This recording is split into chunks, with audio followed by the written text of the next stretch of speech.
Hello students, आज हम बात करने वाले हैं क्लास 11th के केमिस्ट्री का चैप्टर नंबर 2 बात करेंगे बना।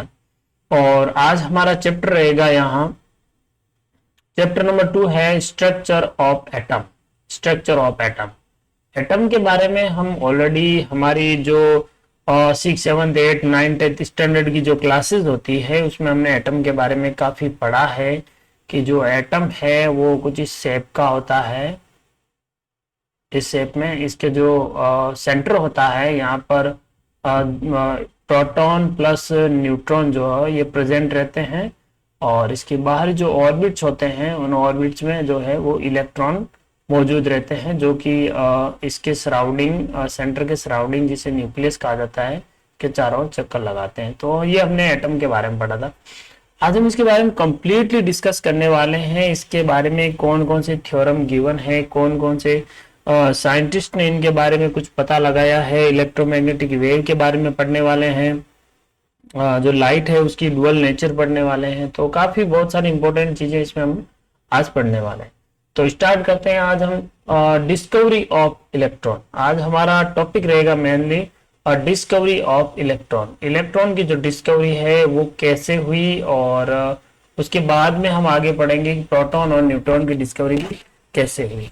तो चलिए स्टार्ट करते हैं हमारा आज का topic discovery of electron. Okay, तो बात करते हैं सबसे पहले एक साइंटिस्ट हुए हैं जिनका नाम है जे थॉमसन। साइंटिस्ट का नाम क्या है? J Thomson.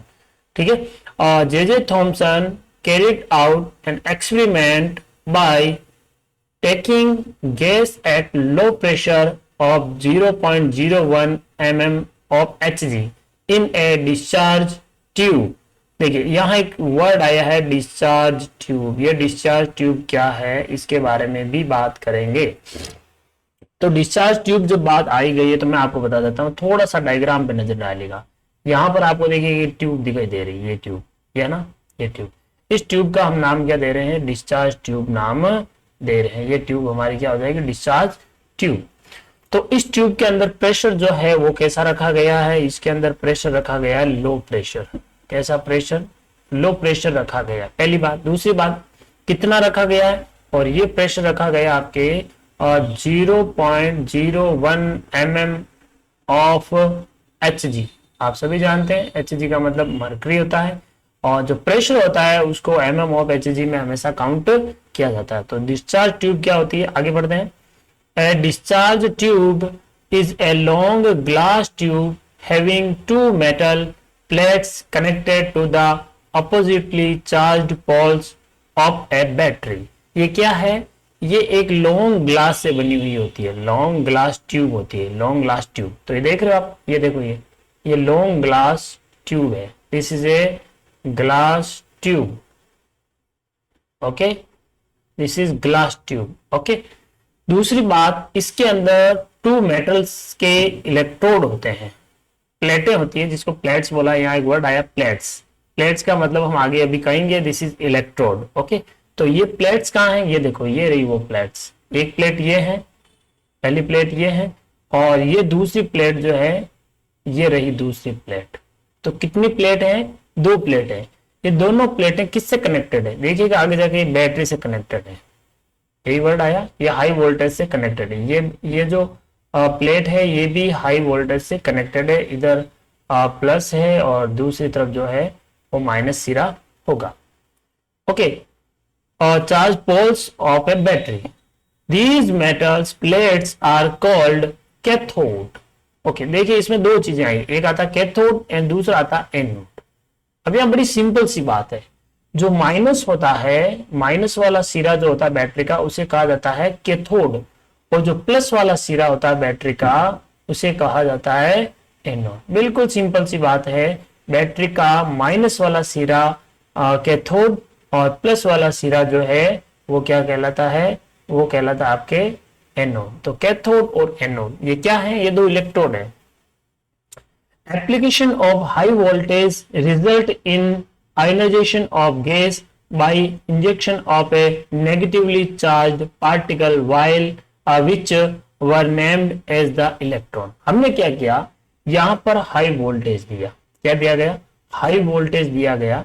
एक बार मैं यहाँ से आपको रब करके वापस अच्छे से समझा देता हूँ डायग्राम को कि हमने यहाँ क्या किया। ओके, तो देखिएगा हम क्या करने वाले हैं। यहाँ मैं आप पूरा एक्सपेरिमेंट जो है आपको क्लियर कर देता हूँ कि इस एक्सपेरिमेंट में एक्चुअली में क्या हुआ और इलेक्ट्रॉन का जो डिस्कवरी है वो कैसे हुई। तो इस डायग्राम को देखिएगा, इस डायग्राम में क्या है खास बातें देखिएगा। और सबसे पहले हमने क्या किया, यहाँ पर जो प्रेशर है वो प्रेशर लो कर दिया, और प्रेशर लो करने के लिए हमने लगाया यहाँ पर एक वैक्यूम पंप। वैक्यूम पंप क्या करता है, इसमें से जितनी भी एयर होती है उस एयर को खींच लेता है, जिससे अंदर क्या हो जाता है, वैक्यूम क्रिएट हो जाता है। इसके अंदर किसी प्रकार के एयर नहीं है। दूसरी बात हमने क्या किया है, हाई वोल्टेज दिया है, low pressure and high voltage. Pressure कैसा रखा हमने, प्रेशर रखा हाई, ओके सॉरी, प्रेशर रखा हमने लो, प्रेशर रखा है हमने लो प्रेशर, प्रेशर लो रखा है, और वोल्टेज क्या रखा है, वोल्टेज हमने हाई रखा है। तो जैसे लो प्रेशर और हाई वोल्टेज अपन इसमें क्रिएट करते हैं, किस पर, इस ग्लास ट्यूब पर, इस ग्लास ट्यूब या डिस्चार्ज ट्यूब पर जैसे क्रिएट करते हैं, तो क्या होता है कि यहां से एक रे निकलती है, यहां से, ठीक है, कहां से निकलेगी, कैथोड से, कैथोड से एक रे निकलेगी और किस तरफ जाएगी, एनोड की तरफ जाएगी। एक रे निकलेगी और ये किस तरफ जाएगी, कैथोड से एनोड की तरफ जाती हुई हमें दिखाई देती है। लेकिन ये जो रे होती है ये बिल्कुल इनविजिबल होती है, इसको हम देख नहीं सकते। तो हमने क्या किया, यहां पर जो कैथोड लिया था, इस कैथोड में देखिएगा, यहाँ ये जो प्लेट दिख रही है आपको, ये प्लेट देखिएगा, इस प्लेट में हमने क्या किया, छोटे छोटे छेद कर दिए, इसमें छोटे छोटे पोर्स बना दिए। इससे क्या हुआ, जब ये यहां से होके क्रॉस करके जब पीछे जाती है, तो यहां पर एक हल्का सा हमने एक लेप कर रखा है। किस चीज का लेपन किया हुआ, यहां पर हमने एक फ्लोरोसेंट कोटिंग की हुई है। फ्लोरोसेंट मटेरियल है जिसकी कोटिंग की हुई है। फ्लोरोसेंट कोटिंग क्या होती है, फ्लोरोसेंट मैं आपको बताता हूँ। इसके लिए जनरली काम में लेते हैं जिंक सल्फाइड। क्या काम में लेते हैं, जिंक सल्फाइड।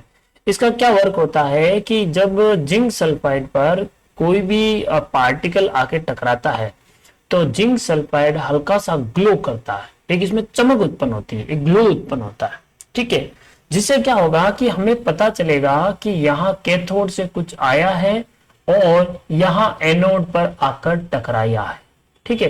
कुछ कण आए हैं, कुछ किरण आई है, या कुछ भी आया हो, वो टकराएगा। कैसे, कब पता चलेगा, जब ये फ्लोरोसेंट जो मेटेरियल हमने रखा है, इसमें क्या होगी, हल्का सा ग्लो आएगा। इसमें क्या आएगा, हल्का सा ग्लो आएगा, चमक होगी इसके अंदर उतना। तो हमें पता चल जाएगा कि यहाँ कोई ना कोई रे आके टकराती है या कोई पार्टिकल आके टकराती है। तो हमने क्या किया, जब हाई वोल्टेज अप्लाई किया, पहली बात हाई वोल्टेज, ठीक है, हाई वोल्टेज अप्लाई किया। और दूसरी बात, इसके अंदर हमने देखा कि जो चार्ज पार्टिकल है, जो चार्ज पार्टिकल है वो मूव करते हैं कैथोड से एनोड की तरफ। चार्ज पार्टिकल किधर मूव करते हैं, कैथोड से एनोड की तरफ, कैथोड टू एनोड की तरफ चार्ज पार्टिकल मूव करते हैं, ठीक है। और इन्हीं पार्टिकल को नाम दिया है इलेक्ट्रॉन। इन्हीं पार्टिकल को क्या नाम दिया है, इलेक्ट्रॉन।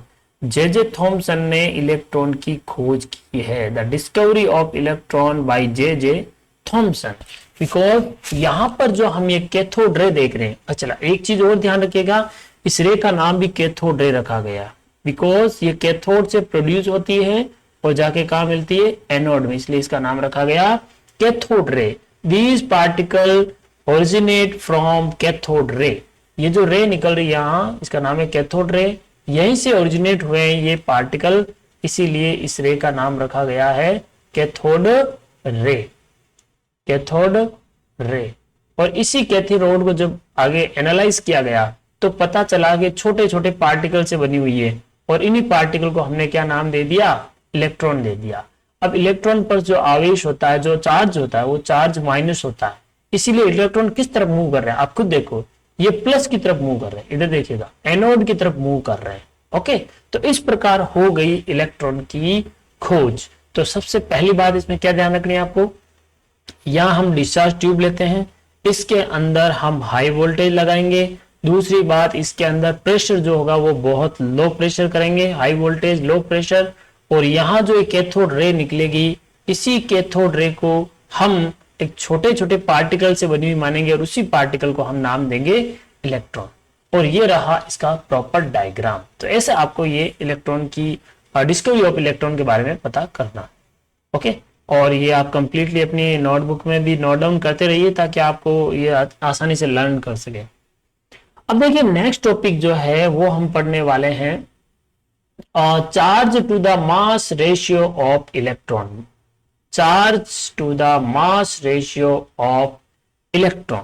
ओके, क्या है पूरा पढ़ते हैं। देखिए in 1897 the British physician J Thomson साहब वापस आ चुके हैं। Measured the ratio of electrical charge E to the mass of the electron Me। This is Me। Okay, Me mass of electron. तो charge to the mass of electron, ये ratio किसने निकाला? J Thomson ने। इन्होंने measured किया। J Thomson ने E/m की value find out की। E का मतलब charge upon mass, mass of electron, इसकी एक वैल्यू फाइंड आउट की। कैसे? Mass of electron by using cathode ray tube and applying electrical and magnetic field perpendicular to the each other as well as to the path of electron. जैसे electron की हमने पता किया था वैसे वैसे इन्होंने क्या किया, एक ट्यूब ली थी और उसी ट्यूब पर इन्होंने क्या किया, दो तरह के यहाँ फील्ड जो है वो अप्लाई किए। ठीक है, अपनी एनसीईआरटी में डायग्राम भी है इस प्रकार का। यहाँ एक प्लेट लगा देते हैं, यहाँ दूसरी प्लेट लगा देते हैं और इसको अपन कनेक्ट कर देते हैं बैटरी से। ओके, तो ये इधर रखेंगे प्लस और इधर रखेंगे माइनस। ये कैथोड है, ये एनोड है, ये रे जो है वो इस प्रकार जाएगी ऐसे। ठीक है, और यहाँ पर हमने लगा रखा है जिंक सल्फाइड की कोटिंग की हुई है। तो यहाँ पर हम क्या करते हैं कि दो तरह के फील्ड लगाते हैं। एक ऊपर से फील्ड लगाते हैं, वो होता है इलेक्ट्रिक फील्ड। ओके, यहाँ ऊपर और नीचे दोनों तरफ से, ये हो गया इलेक्ट्रिक फील्ड। और बाएं या लेफ्ट और राइट हैंड साइड से हम लगाएंगे इस पर मैग्नेटिक फील्ड। ठीक है, ऐसे कहने का मतलब ये इलेक्ट्रिक फील्ड है तो दोनों तरफ इधर क्या लगा देंगे, मैग्नेटिक फील्ड लगा देंगे। ये इलेक्ट्रिक फील्ड तो इस तरफ कौन लगा देंगे, मैग्नेटिक फील्ड। और इस एक्सपेरिमेंट को करके इन्होंने E/m की वैल्यू निकाली, यानी चार्ज अपॉन मास। चार्ज अपॉन मास की वैल्यू फाइंड आउट की। और चार्ज अपॉन मास की वैल्यू क्या आई है बच्चों? देखो चार्ज अपॉन मास की वैल्यू क्या आई है, ये इक्वल्स टू आई है आपके 1.75 okay 8820 into 10 to the power 11 coulomb KG. Okay, ये वैल्यू आई है। ये वैल्यू आपको ध्यान रखनी है, ये E/m की वैल्यू है। थोड़ा सा आपको इसको नोट डाउन कर लेना अच्छे से, ज्यादा नहीं तो कम से कम इतना तो याद रखिएगा, 1.75 into 10 to the power 11 coulomb पर KG. You know that coulomb is the unit of the charge and kg is the unit of the mass। तो ये होता है E/m की वैल्यू। ठीक है, चलिए यहाँ पर ये बात याद रखने के लिए यही है। नेक्स्ट पॉइंट पे तरफ बढ़ते हैं आगे। नेक्स्ट पॉइंट है charge on the electron. Electron पर जो चार्ज होता है वो कितना होता है, ये बड़ी बात होती है। तो इसको कैसे फाइंड आउट किया गया, किसने किया? यहाँ पर R.A. मिलिकन ने एक्सपेरिमेंट किया है। किसने किया? R.A. मिलिकन ने। ठीक है, okay. Devised a method known as a oil drop experiment। very important point।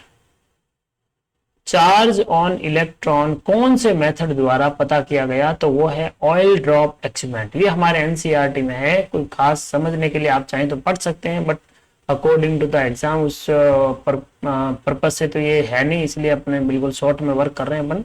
तो ऑयल ड्रॉप एक्सपेरिमेंट क्या है? To the determine the charge on the electron. Electron का चार्ज जो है वो कौन से एक्सपेरिमेंट से पता किया? आपको सिंपल सा ध्यान रखना है, oil drop experiment. Okay, oil drop experiment. Oil drop experiment से ये चीजें पता की गई।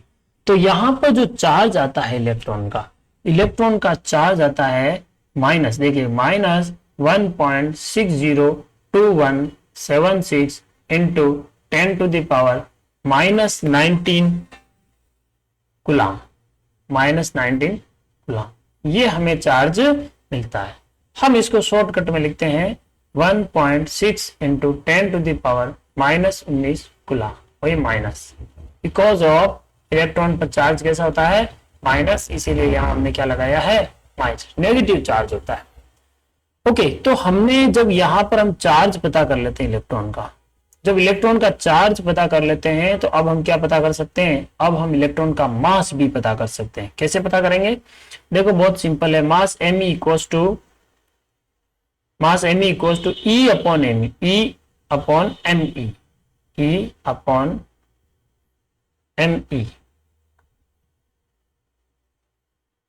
Okay, E upon E by me, okay, E by me की वैल्यू अभी हमने थोड़ी देर पढ़ा था 1.75882 इंटू 10⁻11 कूलम पर केजी, और E की वैल्यू अभी हमने जस्ट निकाली, ये रही है 1.602176 इंटू 10⁻⁻19 कूलम।